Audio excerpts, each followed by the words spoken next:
Welcome to another employment law update. This week we're going to talk about the 90-day trial period. You might recall back in 2007 when this was first introduced, there were protests in the streets. People were not very happy about it at all. And yet some of the businesses could see a great opportunity for it. In fact, one of the reasons it was brought into being was this. They said that employees would be able to go into work very, very easily, get into jobs. Young people would get more jobs because the employers would be less fearful of having unjustified dismissal ruled against them.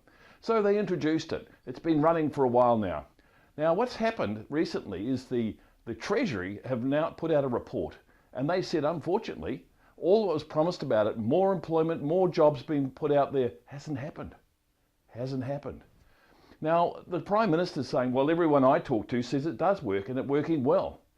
Well, that's the problem. The Prime Minister doesn't talk to small businesses. Small businesses are suffering. Now you might say to me, why do you know that? Because there's been 564 employment law cases regarding the 90-day trial period. Yes, 564 cases.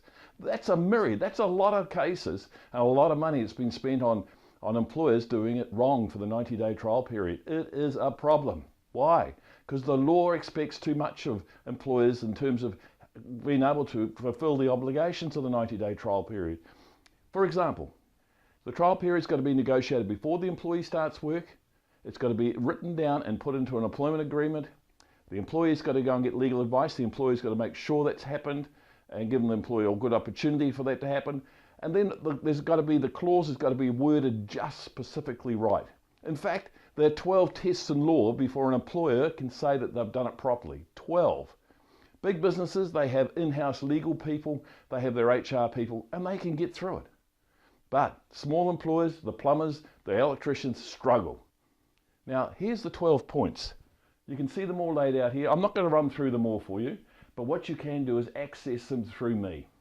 If you go down below the video down here, you'll see the email address. Email me, I'll send you off those 12 points, and you can have a look at them.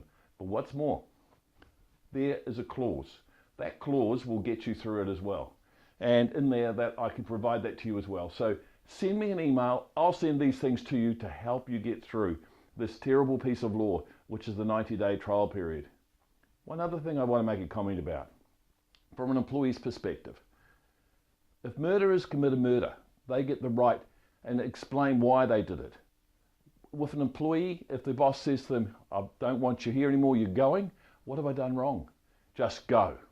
The employee doesn't even have to say so. The employee doesn't even get a word in. So they can't say, well, oh, but boss, I can do better. I could have done this. Why didn't you tell me about that? They don't get to have a say. I think the law's wrong in that regard. It does need some amendments. So there you are, folks, another crazy piece of employment law.